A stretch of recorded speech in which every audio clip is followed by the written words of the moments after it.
Yo, what up? It's Roger from the NXCRE podcast. We did it first. They did it worse. Remember, subscribe to the channel for more interviews with your favorite emerging artists and follow NXCRE on Instagram, TikTok, Twitter, anywhere else you want to.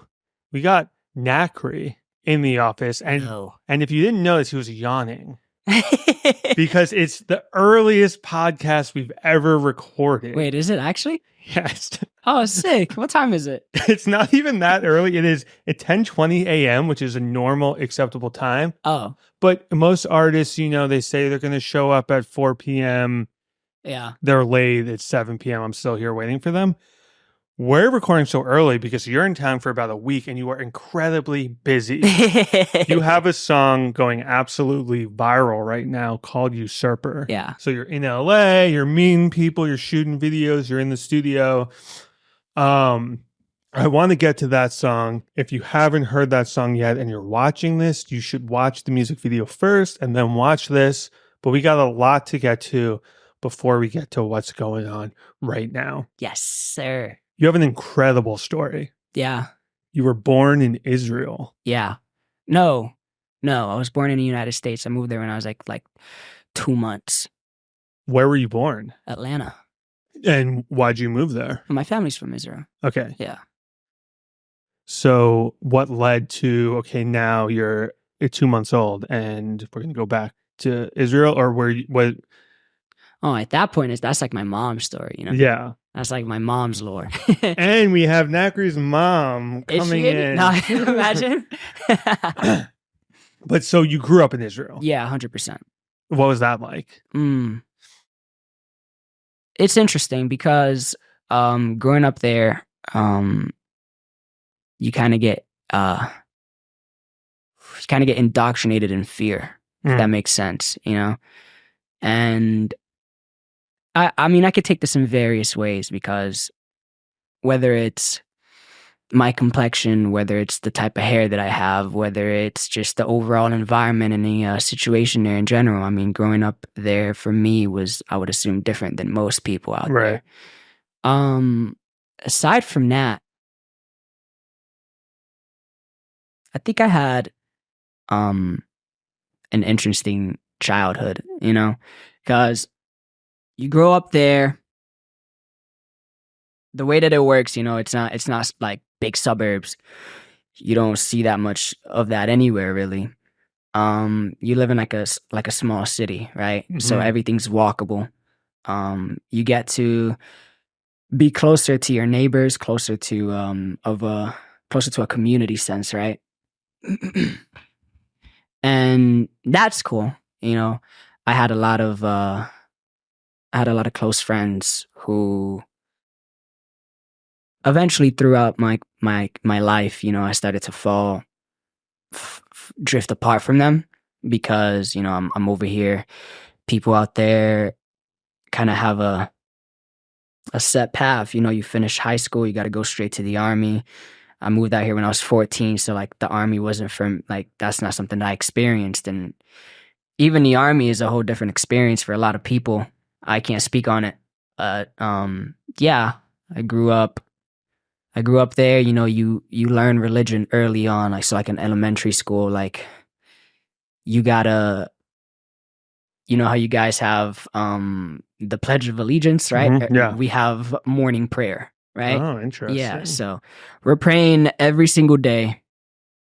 Sometimes they'll even take us to the synagogue to pray, and this is like from elementary school. Then it depends on, so for example, once you get into like middle school, it depends on which middle school you go to. But if you go to like a more like lenient middle school, then like praying kind of stops and you're just kind of like a normal teenager. But if you go to like more of the religious middle schools, then like praying continues.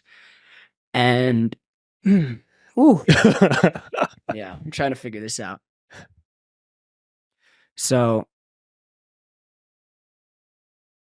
I went to a more lenient middle school, which meant that we didn't do as much praying, so I kind of started to drift away from religion altogether back then. And then as I moved out here, it was kind of like I was like at my lowest point when it came to religion because I was experiencing something that was so severe that I couldn't equate or understand why this was happening to me. You know, I couldn't go and be like, yeah, God loves me, yet I'm like homeless on the street, living in motels and things of that nature at the age of like 14.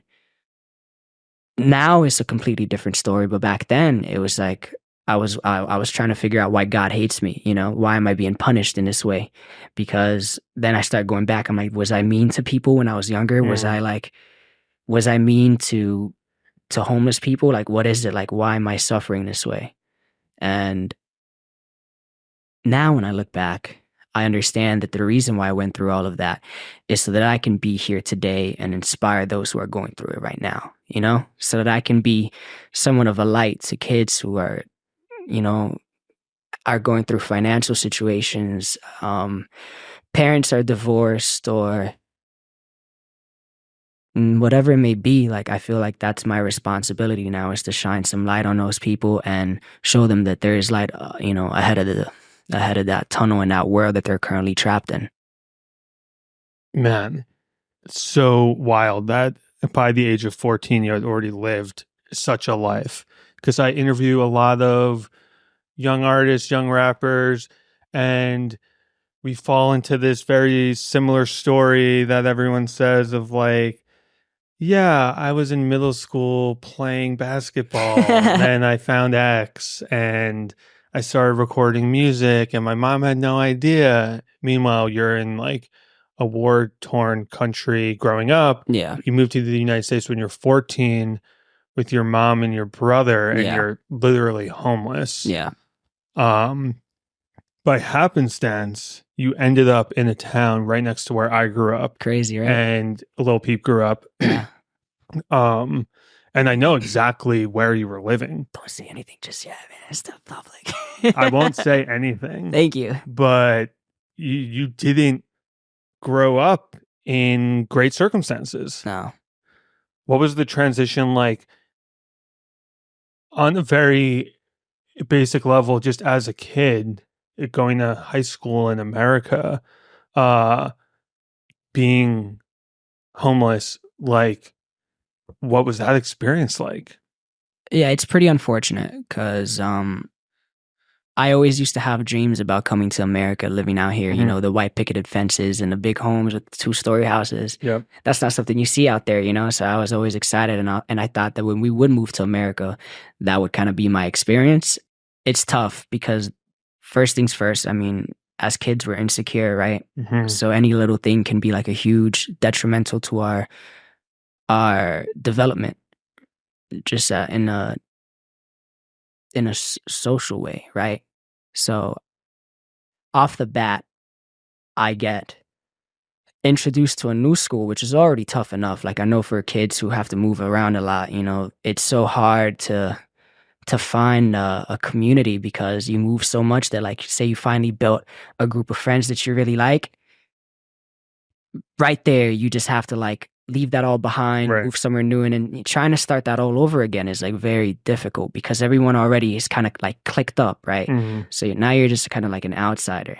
And it doesn't help that when I got to my high school, man, I had the single locker. It's like everything is meant to isolate me. You know what I'm saying? Like, I had a single locker, no lockers right there in between. I'm like, looking back, it was kind of cool. That's crazy. But back then, you're like, damn, like, man, it's just like, it pissed someone off in a past life.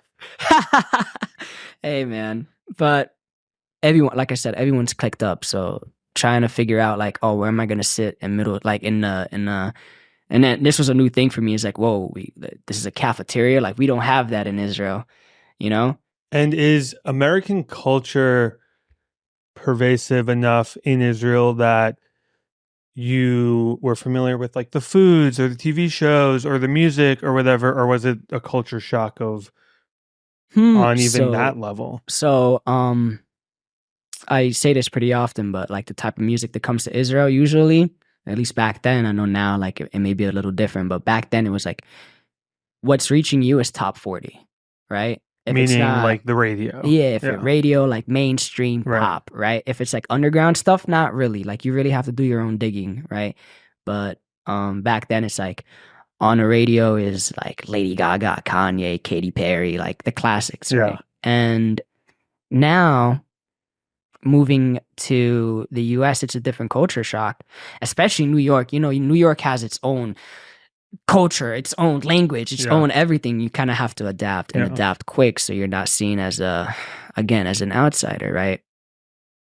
Well, did you have any favorite parts of moving to the US, even something small of, oh, this food spot near my house, it's like the one bright spot. Like, I really have never had this sort of food before. Or I love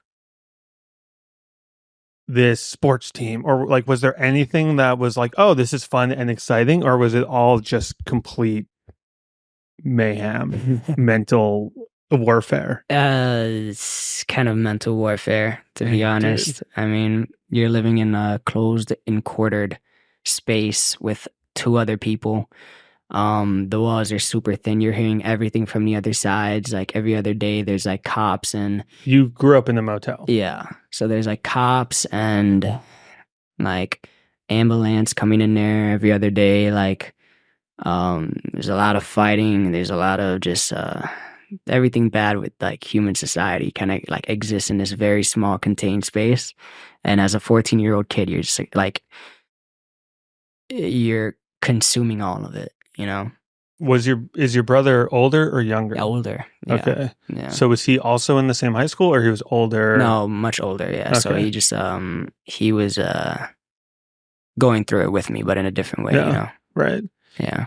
So I mean, at what point do you find music? Because it seems like everything is so hectic. It's not easy for you. You're living in a motel. High school is hard. You have a single locker. Single locker, man. How the hell Shout out do to you the find music? Well, my mom was a singer, and she still is, right? So I used to watch her perform when I was like a little baby, and you know, she used to sing a lot of the classic covers of like Celine Dion, Whitney Houston, Aretha Franklin, things of that nature. And I would just watch. As a little toddler, I would just watch and like soak it all in and be a part of that. And I just loved it, you know? So when my my elementary school found out that my mom was a singer, because, you know, in a small town, everything's kind of like big news.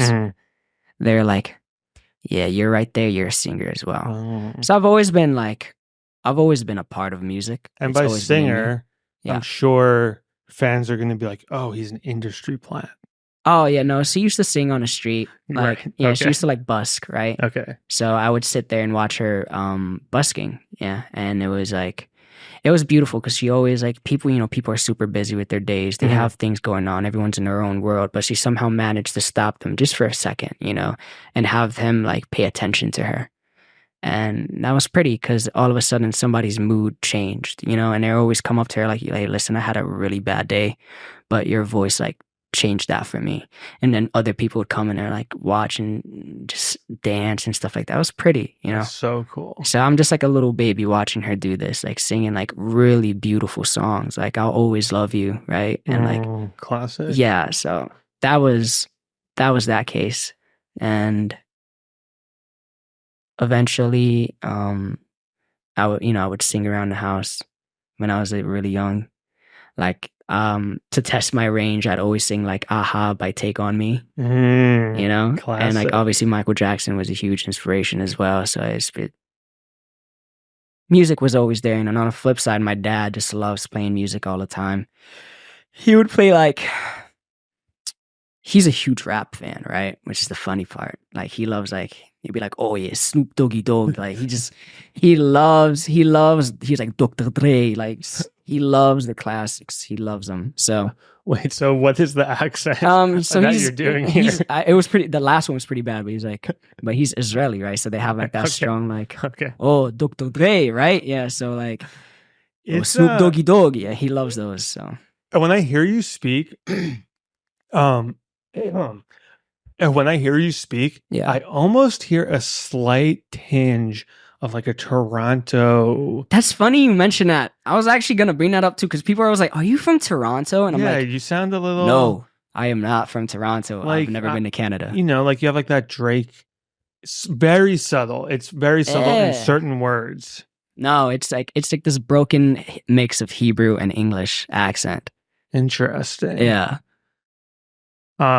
Mixed with like New York, I guess, since I've been there for so long. Yeah, you have a lot of things blending. Not only accents, musical influences, Yeah. a life experience, and this leads to you finally recording your own music. How'd that start? Okay, so again, like you're starting to think like, okay, where am I going to go to college and things of that nature? And for me, it was always about music, and I was so drawn to music, and it was always in my life, right? So finally, we get to a point where I'm just like, what am I doing? Like, I know I want to make music, but I'm just procrastinating here, and I'm just continue to procrastinate and procrastinate. I'm telling myself, I'm going to do it. I'm going to do it. I'm going to go. I'm going to finally do it. And day by day passes, and I'm just like, what's going on? And then my friend reaches out to me one day, and they're just like, hey, dude, X just passed away. And I'm like, what? And that was like the singular moment that made me stop procrastinating and like directly go like, okay, that's it. And I book a studio that day, and then I go in a couple days later and I like record my first song. Wow. And when I recorded my first song, I still record with the same engineer to this day, by the way. That was like 2018. Wow. Yeah, I'm big on using the same people. When I recorded that first song and I was out of there, like I was jumping up and down in a parking lot because I was so happy with how it sounded. And I was like, I can't believe this is me, you know, because I've always dreamed about this. I always wanted to do it. And when it finally happened, it was kind of like all right, let's get going. Let's start racing. You know? It seems like with music and in that session, even the very first session, you finally found something that is yours, you have control over, from moving around in high school and these are all things that you have no control over. And now you record this song. It's like, oh, this is my thing. Yeah, I have control over it. I'm sure it gave you like a sense of purpose. But what was that first song? So X, tragically, it passes away. Like, was it like an X influenced song, or what style of music were you making at the time? I think the one before I didn't want to lose this train of thought, but the one thing that the music gave me was an escape, right? Right. It gave me an ability to, because I was still making the music in the motel. Like it was too small to actually record in, right? And it was too loud, and there's so many noises all over the place that like I had to like just book a recording studio session. I just looked around in my area, like what's the one that I could do, like go to, and I found one that like it looked pretty, and it was like I saw the writing credits of everyone in there, and I was like, I feel like this could be a good place for me, you know. But the first song that I ever recorded, I believe, wow, so long ago. I think it was ATL Night, right? So the first song I ever made was ATL Night, and then I made two at that same session. So it's ATL Night and Motivation, and those were the first two songs that I ever uploaded to SoundCloud and YouTube.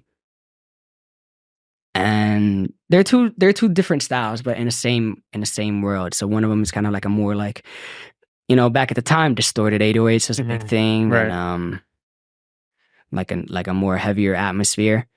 And the other one was kind of like a more like a trap R&B like banger, right? Back in the day, whatever. Remembering all of this, just amazing. But yeah, I would say,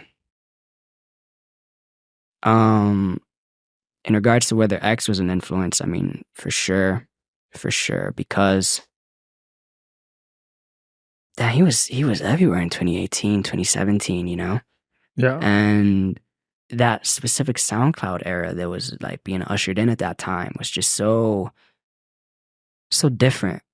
And you could tell the elements that it shared with like rock. You could tell the elements that it shared with, you know, old school R&B and like hip hop. And it just came with a certain energy that was like infatuable, right? So that was definitely, and then all the producers at the time were like, yo, we're on this, right? Yeah. I mean, I was a classic YouTube baby at the beginning. Mhm. Like, you find your YouTube beats and you're like, all right, this hits, this hits, this hits. Classic. Yeah, I mean, I'm assuming that's how everyone starts. That's how everyone starts. Everyone. Everyone starts that way. But it wasn't long after that I just kept on coming in there. I was like, okay, I like this, I believe in this, I can't wait to go back. But it was obviously expensive, so I I couldn't go every day, Mhm. you know. And I always wanted to just be like locked in the studio for freaking hours and hours and hours every single day. I'd put a bed in there and just go like if I could, you know. But that wasn't my reality. Like, I had to wait a minute before I could record my next one, since it was so like expensive. But that kind of allowed me to focus on just what was the best song that I could make at the time. And that's what I would release. So like into my fourth song, and dude, I went through so much. But into my fourth song, I believe, was like I Don't Feel Like Myself, which, funny enough, I wrote that in a different hotel. Like, there's like a family reunion for my family and like freaking my other half of my family and like Los Angeles, funny enough. And we were staying in this hotel, and like I wrote it in that room. Wow. Yeah, and it's just crazy. When you're like a really rich multimillionaire and you're living in a mansion, you got to have like a basement that like looks like a motel room or something, and we can really just the zen in there. The nostalgia place, huh? One of my if I get like when I get to that point, I'll probably just like buy the motel that I used to live in and like turn it into like a shelter, like something like nice for people. That area needs that, so that would be incredible. Yeah. The genre of music you make now is something that I have a trouble describing. You have this beautiful, like, falsetto voice. Thank you. It's Michael Jackson-esque, but it's very much rock, and people online compare you to Coheed and Cambria singer to an extent, but with all due respect, I don't think his voice is really hitting the notes that yours is hitting. His is a little more raspy or whatever. You're making these very anthemic songs. How did you go from like, I'm a fan of underground SoundCloud rap and rock and all this other stuff and all these other influences? Like, how did you forge the path to make a song like Usurper, which is the one that's going viral right now? So I've always been a big fan of rock music. You know, ever since I was a young kid, still in Israel, I was listening to like Nirvana, right? And Kurt Cobain specifically was like a huge, huge inspiration to me. I became obsessed with that guy to the point where like I was like, you know, I want to be like him, right? And then on the flip side of it, I was also listening to a lot of like Jimi Hendrix. And early on, I used to watch a lot of AMVs, right? Like, funny enough, I used to watch a lot of like Naruto, Sasuke AMVs where, you know, Breaking Benjamin was just in the back there going crazy, right? Just going crazy. And that's how I started to get like into that music. And if you had told like 13-year-old me, 14-year-old me that this is the type of music that I'd be making today, he'd be like, hell yeah. Like, yes, like exactly. Did it. Yeah. So that was the type of music that I always wanted to make as a kid. But when I moved out here, I got introduced to the world of like, you know, what was hot, right? Because I'm sitting in a bus, like on my way to school, and like somebody's just blasting like Future from their speaker, right? And I'm just hearing DS2 for the first time, and I'm hearing Travis for the first time, and The Weeknd, and all of these people, and I'm just like, this is amazing, right? There's like fire, and you get inspired by your environment in a sense, and so I started making more like alternative R&B and like blending it with hip hop elements and like drill elements and things of that nature. And I've always just wanted to continue to improve on my production, improve on the songs, right? I wanted to evolve, and I feel like that's a big part of everything that I do is like that strong sense and need to evolve. Because I don't want to stay stagnant in any sort of way. So I made sure that like I always found a way to push it further. You know, whether it's with the shows, to the music itself, to just how I present myself, to how I interact with other people. I want it to be an evolution to who I was the previous year, right? Or even the business sense of things, right? Because you eventually put together a band called The Villain. Yes. So a lot of your songs now, or all of your songs now, have live instruments and drums. And how'd you meet them? Okay, so as I was recording my a project of mine called Twisted, specifically there's a song on there called Conceited. Mm-hmm. My close friend Terrence managed to get a free session at this place called Cinelife Studios, like in like Manhattan, like up on like 38th Street. And he won a raffle that allowed for him to do this. So we're at this place. We're working on a song called Conceited. And funny enough, right? Prior to that session, I always I have to grab trains to get anywhere I'm going.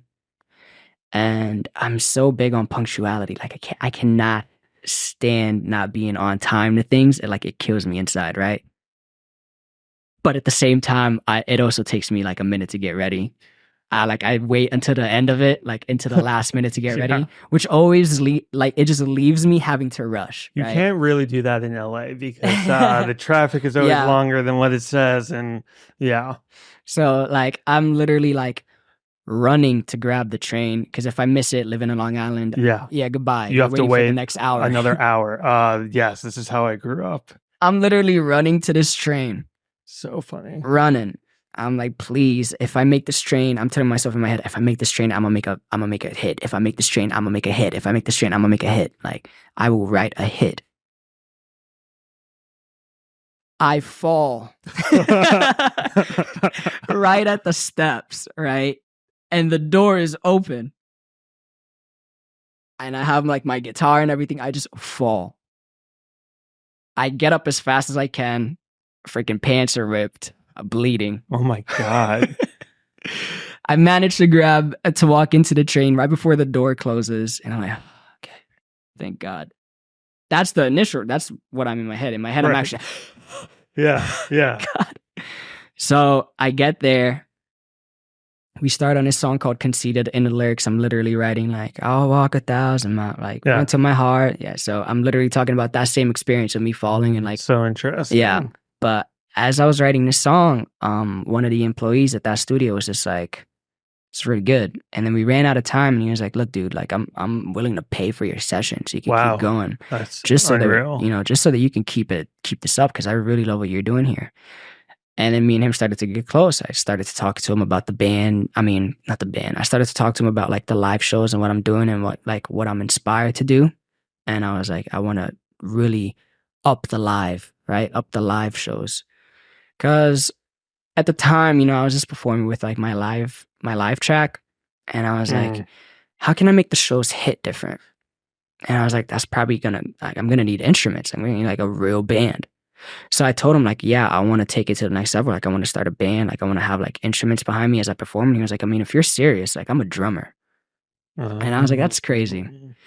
And he was like, and this line stays true for everything that we do nowadays. He's just like, yeah, if you really mean this, dude, all we got to do is get in the room together.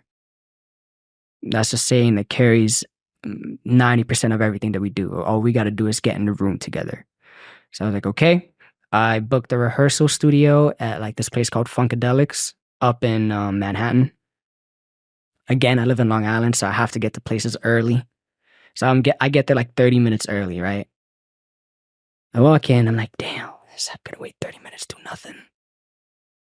And I'll just look around. I don't see anyone at the front desk. So it's all right. I grab a pair of sticks, I walk into one of the rooms, and I just start practicing my drums. Technically, you're not supposed to be in the rooms until your time is starting. Yeah. But I was like, I'm not going to wait here for this long, bro. Yeah. So I'm practicing. I'm trash at the drums. We'll get better. I'm practicing. All of a sudden, somebody walks in the room. I'm like, all right, time to get out, right? And then he was just like, hey, it's this kid. He's like, hey, I think I left my bottle of water in here. Did you see it? I'm like, no. But hi, my name's NXCRE. And he's like, hi, my name's Jay. And I'm like, hi, Jay. Do you play an instrument? He's like, yeah, I'm a guitar player. And I was like, oh, that's sick. That's sick. you want to jam with me and my drummer? Like, we don't have a guitar player. And he's like, wow. sure, I got nothing else going on. And that's literally how it happened. Like, we ended up, my drummer finally came, Loyalty his name is. And, you know, I tell him like, hey, look what I found, a guitar player.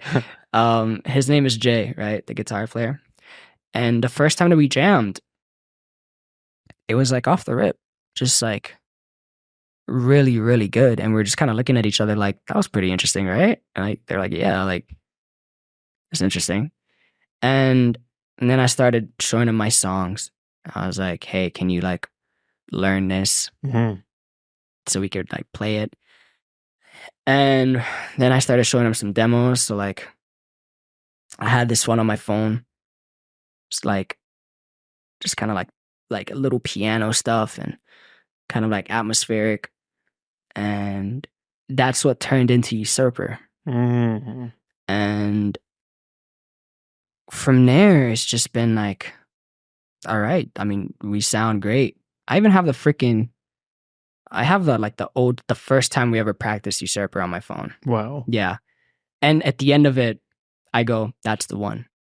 It was just an instant feeling of, this is the one that's going to go. Yeah, I literally said it at the end of the video. I go, yeah, that's the one. And then Loyalty goes, that's another one. I like that. Because you had music that, you know, it got like a few million plays over the span of however long.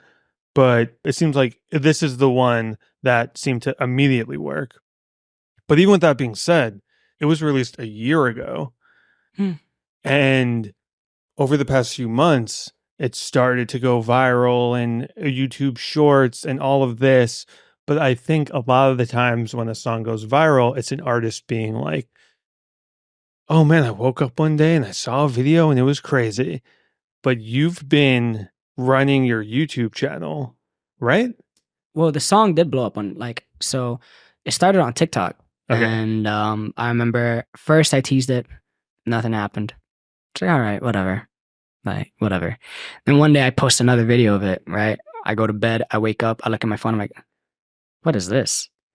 I see like a huge amount of comments, like everyone's just going crazy, like, oh my God, what is that melody? Right? What is that accent, bro? Now you're fucking British. So like, oi, bro. Mate, relax. Mate. So like, I was like, oh, what is this? Right? It was like nuts. I've never seen any reaction like that before just in my life. Instant. Yeah, I went to bed, I woke up, I look at my phone, I'm like, oh my God. Right? And then I'm like, oh my God, what do I do? What do I do? I have this like song that everyone's like begging me for. I drop another like snippet and it goes crazier. I'm like, okay, this is happening. Right? And, you know, throughout my career, like you said, I've had songs that did well. Like I had one of my earlier songs called Fiend went crazy on YouTube, like 2 million views on funny enough an AMV, right? Just how life works. Yep. And then I Don't Feel Like Myself had its run, and then I had a few, and it's like I've throughout my career I've managed to get like a hit here, relatively. Right. Because now we know what a real hit is, right? Yeah. But like I was like, oh my gosh, this is my biggest song. And then there was another one and another one and another one. Like throughout my career, I've managed to get elements of that. So now there's the first time that one of them is like going off on TikTok, and this is like beyond what I've ever seen before, right? And I'm like, well, the song's not mixed. I put like, if you hear the original version of the song that like blew up on TikTok at first, and then like the new version, which is way better, but like there was like the drums were not like, I don't even think Loyalty was playing the drums yet, right? I just had like placement drums, and it was just nuts. And now I'm like, okay, the song's not out. Like Jay is in like Europe. And I want to make sure that when I drop this, I have a music video and I have a show so that like I can do like a release show, you know, because I was like, I want to make sure that I do it in a way that just like is beyond just here's a song, enjoy, see you, goodbye later. Right. And even the ending vocals, right? You know, the crazy part at the end where I'm just like giving it my all, like that didn't exist yet. It was just the background vocals. If you listen to the song carefully, you hear like like falsetto background stacks, right, of just like the ending lyrics. And then I was like, me and my engineer at the time, we were like, I told him what I wanted to do, but I couldn't hit that vocal yet. And I was like, maybe I just leave it like this. And then one day he was just like, dude, I think if you get that ending part, the way that you hear it, like the right way, what we both know it could be, like you'll have something. And I don't want you to like give up on that, right? I want you to really try it again. Cause when I first tried it, it was like, ooh, like it just did not work. It did not work. And I was like, oh my God, what am I gonna do? But I was like, all right, stop worrying about it. We're gonna practice. And I practiced and I practiced and I practiced. And like I even went to like a vocal coach. I was like, hey, like I need help hitting this. Cause it's like if I'm not mistaken, it's like a high, it's like a high B, like a really high B. So it was a challenging part and I just had to practice for it. And then on one day I was just like, Steve, I think I'm ready to go back in and try this part again. And I just set up a whole session just for that ending part, right? So crazy. Yeah. I mean, I'm like I said, like when it comes to the music, I make sure to push myself in every way that I can. I mean, everything is so thoughtful and so well planned out to an extent that is incredibly rare for a younger artist. I mean, I've had hundreds of these conversations over the years, and it's very rare that even like, oh, my sound is going viral on TikTok, I'm just going to upload it to Spotify. But your idea of I need to finish the song and it needs to have this, I need a music video and I need a show, I think it really just speaks to your life experience and how you grew up and really treating this 100% seriously. Yeah. But so I guess what I'm confused about is the song is going viral on TikTok. This is over a year ago at this point. Yeah. And it was a gamble too, because when you think about it, like every day I'm reading the comments and I was like, okay, what's my job now? My job is to run up the pre-saves. Run up the pre-saves as much as I can, because at the end of the day, at the very least, at least I'm grabbing some of this attention, right? At its core. Cause I finally got the song mixed and everything, right? I told him the release date is a month from now. Yeah. Most people would tell you, you're insane, bro. You have a song that's going viral, capitalize on it right now. Right. Right now. And if you don't, you're going to lose it. Everyone's telling me this, right? All around me are like, dude, I think you should drop it right now. There's no point to wait. There's no need for all of this. Just do it right now so you don't lose anyone. I'm like, no. I know that it needs to have a show. I know that it would be better if I dropped a music video with it, because that's what it needs. That's what it needs. And I'm going to get it done, right? I have to wait until my guitar player comes back from Europe, and he comes back like a week before the release date. Classic. So I'm like, oh my God. All right, we got this. I'm talking to my friend. Sorry, it's fine. I'm talking to my friend Provinci, and I'm just like, dude, like, I'm going to make them wait. I know that sounds crazy, but I'm going to make them wait for the song. It'll be okay, trust me. And he's like, hey, you're a bigger man than me. I would have been had that shit out. I'm like, all right. So now it's like, okay, you got to make sure that this attention stays. You can't let this fleet away. So I'm posting every single day, right? I'm posting a video every single day, trying to continue to promote the song. And this was a point where like my mental was tested. This is the first time where I'm experiencing like hate, right? Like pure hate. Because people in the comment section are going, yeah, Buddy fell off before he even came up. I literally know exactly. I've seen these sort of, they're brutal. I'm getting hit every day. Like I'm opening my phone, it's just hate comments on the video. They're like, oh, bro's milking it before it's even out yet. Yeah. They're like, this is gonna fall off before it was even released. What a shame. Like this is the problem with TikTok artists. They don't know that like this moment is a once in a lifetime opportunity, and if they fumble it, it's over, right? I've seen these exact comments on so many other artists. And the reason why I tell you this specifically, I'm telling you this so you know to have faith in yourself above everything else. And if you believe in yourself and you believe in what you do, don't let your vision die because of other people's opinions. Okay? So every day I'm looking, I had to stop looking at the comments because it was eating me up, right? I'm like, wow, like I started to understand, like I started looking up like old X videos of him and like on IG Live, and people were hating on him, and specifically like gray hair era X, where he was going through like the most hate he was ever going through. Yeah. And I finally understood. Like it was almost like a moment where I was like, he's talking about like people who are hating on him just for being himself and like choosing to go through the path that he wants to go through. And he was like, yeah, this is tough on my mental. This is like, I was like, wow, I'm going through a really similar experience right now that not a lot of people can understand it. Yeah. Not a lot of people can understand it. It's a different feeling. And it gave me a huge amount of respect for artists like Ice Spice, artists like whoever that just like, they had to go through a huge amount of hate in the beginning. Like where people are just like, oh, this is trash, whatever, right? It made me respect them more because they're able to like continue on with their life and still deliver to their highest of ability despite all the negative criticism. Because any normal person that's getting 100 hate comments a day, it messes with you, bro. Yep. It really does. Yeah. Thankfully, that time is over. Thankfully, those days are gone.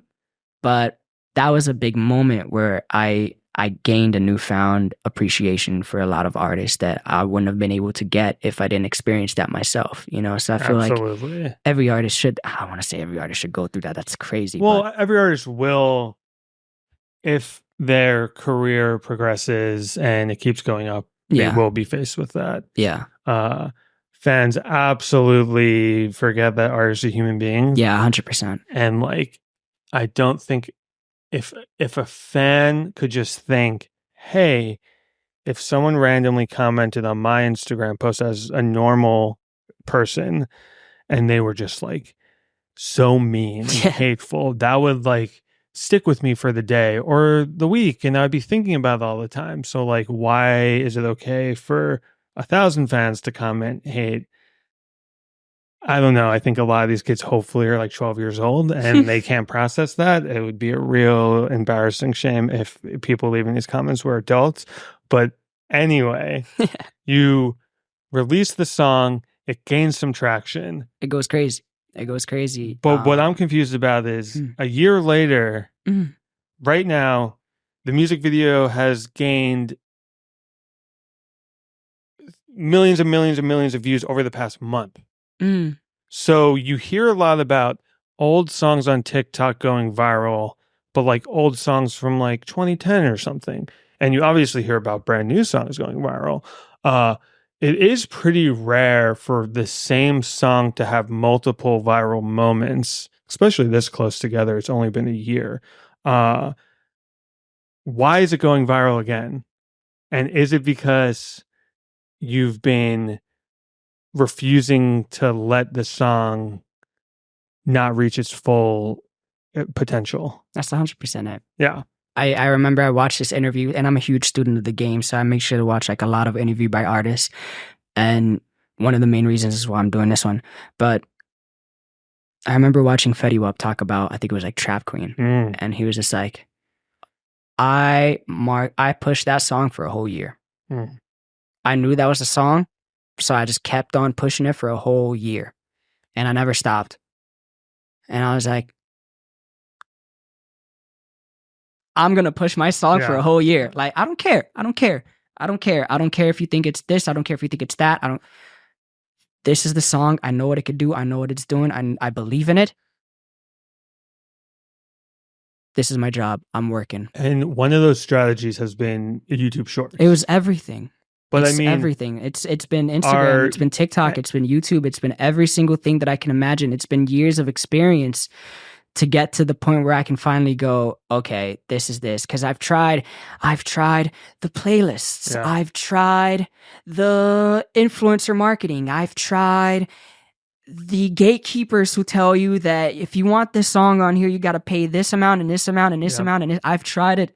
I've tried every single thing. I've tried people who tell me, "Oh, we'll be your PR. We'll pay us $1,000 and this amount of dollars and we'll put it on radio. Yeah. And then it's like, it's an online radio station that gets you a single stream. And you're like, well, I guess it was worth it. I've tried every single thing. I've done the networking path. I went into, I come home like, I used to come home every day at like 2, 3, 4 in the morning just because I'm at a club trying to get a DJ to like just notice me. I've done everything that I need to do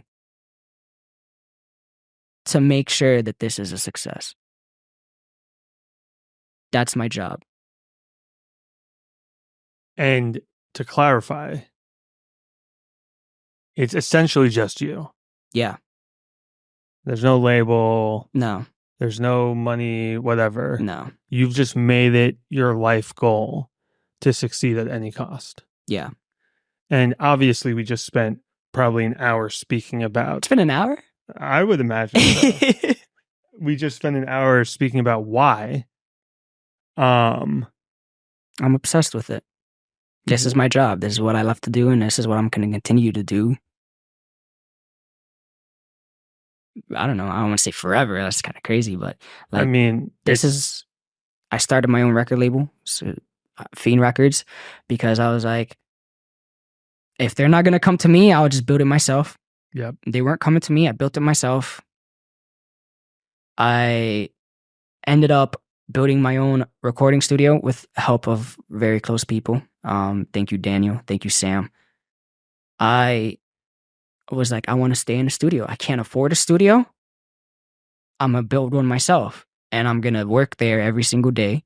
And I'm going to make music every single day because that's all I love to do. I've put in, the 10,000 hours. Double it, triple it. I don't know how much it is. I wake up, this is what I do.